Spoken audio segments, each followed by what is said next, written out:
Apakah seseorang harus punya guru? Gini teman-teman saudaraku sekalian, jangankan untuk perjalanan besar menuju Allah Subhanahu wa Ta'ala, kita mau jalan ke satu tempat aja, seringkali kita perlu adanya pemandu untuk ngasih tahu kita, nih jalanan ada banyak pilihan nih. Walaupun misalnya kamu buka map, buka Google Map misalnya, kamu udah tahu jalan-jalanannya, tapi kan ada pilihan-pilihan jalan. Kalau kesini sekian menit, ini sekian menit, ini sekian menit. Nah, jauh lebih mudah ketika ada seseorang yang ngasih tahu kamu, jalan yang kamu pilih jalan yang ini aja. Karena jalan yang sebelah situ walaupun kelihatannya lebih pendek, tapi lagi ada perbaikan jalan. Jadi kamu harus lebih mudah menempuh jalan yang ini. Jangan tempuh jalan yang ini karena ini jauh lebih jauh. Walaupun kelihatannya dia lebih dekat, tapi secara kilometernya misalnya lebih jauh dan lain sebagainya. Artinya dengan adanya petunjuk jalan, itu kamu akan menjadi terbimbing untuk menuju kepada pilihan-pilihan jalanan yang bisa kamu tempuh.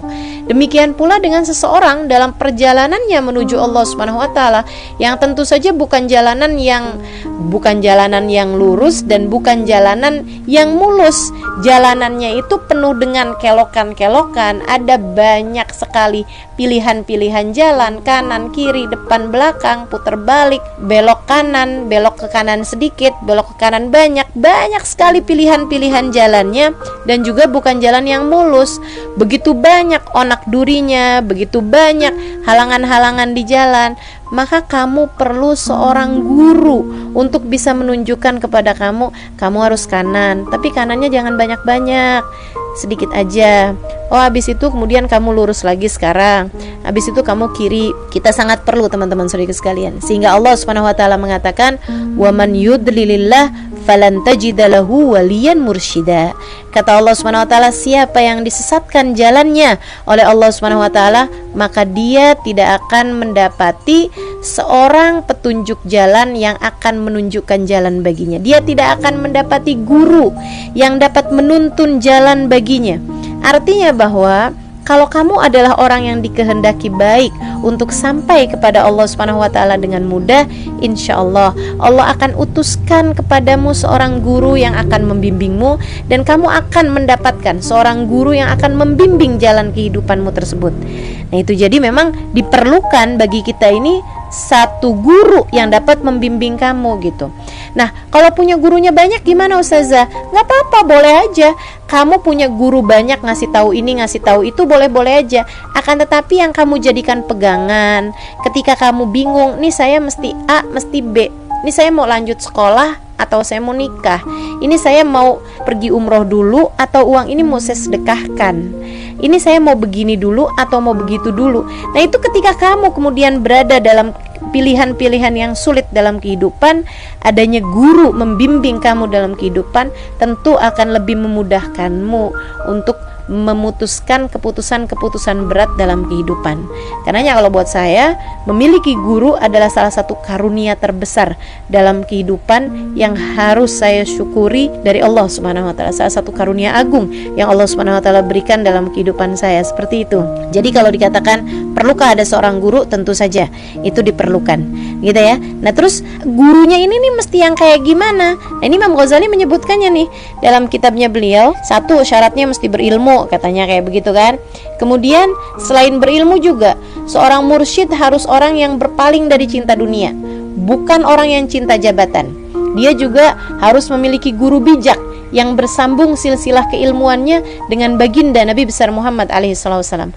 Harus punya sanad ilmu, karena ilmu ini, agama kita ini tidak diterima lewat tulisan. Agama kita ini tidak diterima lewat suara. Teman-teman saudaraku sekalian yang saya muliakan, kamu mau cari kayak gimana juga kitab karya Nabi Muhammad, gak ketemu. Kamu mau cari juga rekaman suara Nabi Muhammad, gak akan ketemu. Guru besar kita ini baginda kita Nabi Muhammad, yang diturunkan wahyu dari Allah Subhanahu wa Ta'ala lewat malaikat Jibril. Nabi Muhammad yang menyampaikan ajarannya kepada kita sekalian. Tapi kan kita mau cari rekaman suaranya Nabi Muhammad, gak ketemu. Kita mau cari rekaman atau kitab tulisan Nabi Muhammad, gak ketemu juga. Sebab bukan dengan cara itu Nabi Muhammad menyampaikan ilmunya, akan tetapi lewat cara lisan beliau disampaikan ke telinga. dari telinga tersebut, telinga para sahabat, kemudian mereka menyampaikan dengan lisannya, diterima oleh para tabi'in. Tabi'in menerima dengan telinganya, kemudian menyampaikan dengan lisannya kepada tabi'in, terus berkelanjutan dari ulama ke ulama ke ulama ke ulama sampai kepada zaman kita sekarang ini, di mana pada zaman sekarang ini kita menerima ilmu tersebut dari para ulama-ulama kita, yang tentu saja ulama-ulama tersebut kalau kamu tanya memiliki nasab keilmuan yang bersambung dengan baginda Nabi besar Muhammad sallallahu alaihi wa ala alihi wasallam. Nah ini nih, kita jadi jangan asal-asal berguru kepada orang, misalnya asal dia tahu bisa nebak-nebak isi hati kamu, kemudian kamu langsung berguru sama dia. Enggak begitu teman-teman saudara sekalian. Dia harus punya beberapa persyaratan yang memang sudah belajar banyak dengan ilmunya. Maksudnya dia juga berilmu dan dia mengamalkan ilmunya.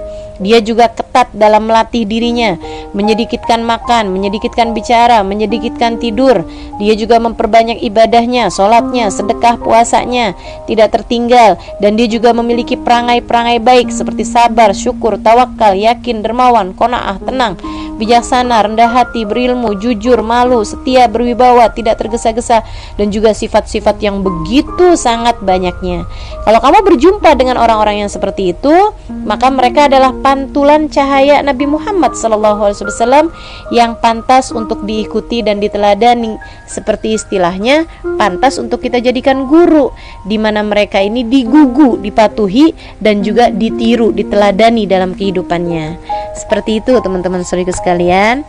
Nah, jadi jadikan guru-guru sebagai pegangan dalam kehidupanmu, dan juga ikuti mereka, patuhi mereka dalam pendidikan atau dalam perjalanan kita menuju Allah Subhanahu wa taala.